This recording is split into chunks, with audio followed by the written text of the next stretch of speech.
We're going to Toronto Jam in Toronto today. It's been so long since we ride with people because when you have kids, you never get to go out. Everything costs more and everything is a lot more work and a lot more tiring because we don't ever sleep. Like they do.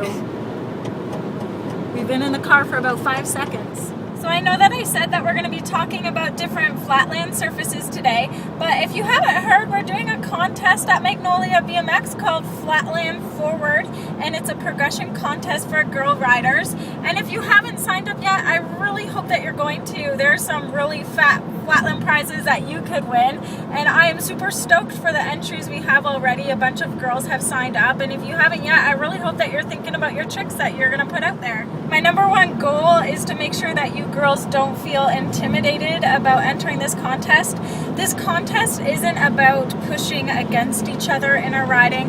This contest was really designed with the intention to create a place in a community where we could come together as girls and push together in our riding and our progression.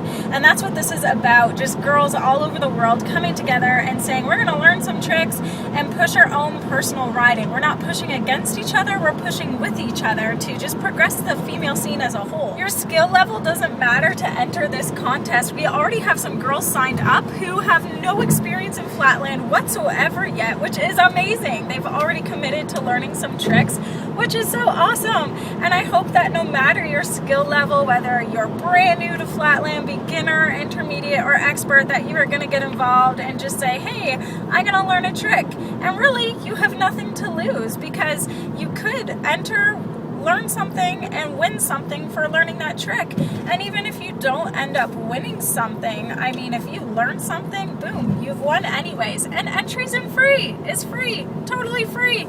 So you have nothing to lose whatsoever. And I hope that if you're a female and you consider yourself a flatland rider, that you're going to get involved and be a part of this. And I hope that you don't feel intimidated by the names of the judges who are going to be judging this contest. The only reason why they have chosen to be a part of this is because they support you.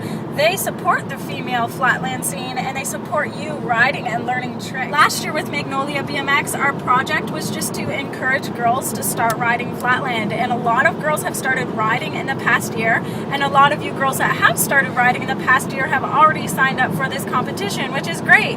This year in 2014, our goal is to encourage new girls who have started riding to start learning on your bikes. And I know that the number one question I've been receiving the past year has been about flatland bike parts and getting your hands on them and which ones to choose. So this contest is a great way to enter for free, learn something new, and win some free flatland parts. You can't go wrong with that.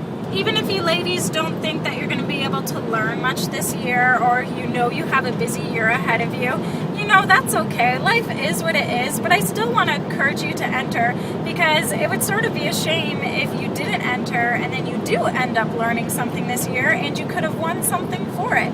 If you enter this contest and at the end of the year you're not able to submit a video, there's no shame in that. The only shame would be if life things came up and you put flatland ahead of other things that should be your main priority in life.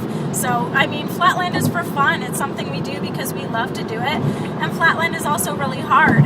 I love flatland because I'm always striving to be a better rider, and it teaches me so many lessons in life, because in life in general, I'm just always striving to be a better person too. For over 3.5 years, for half an hour to an hour every day, I have been working on the same trick over and over and over again in my basement or outside. And last week, for the very first time, out of nowhere, I pulled the trick, and I can't even express to you how I felt. I just sat down on my basement floor and cried my eyes out because this is flatland. It's hard, it's frustrating. So some of the tricks that you may commit to learn for this contest, you might learn throughout the year that they're really hard tricks and you are not going to learn them in 1 year. But that's okay, go for it. You know, even if you don't pull your tricks, judges are going to be looking to see how far you have progressed in the tricks, and they know. They will know. They are expert professional riders, and they will know if you've chosen a trick that's really hard and maybe you didn't realize how hard that trick was going to be to actually learn. But if they see you going for it, that's awesome, and that's what they're going to be looking for. He doesn't like smiling. Oh, here we go. very number one question watching this video is how the heck do we fit 4 BMXs in the back of this small little vehicle?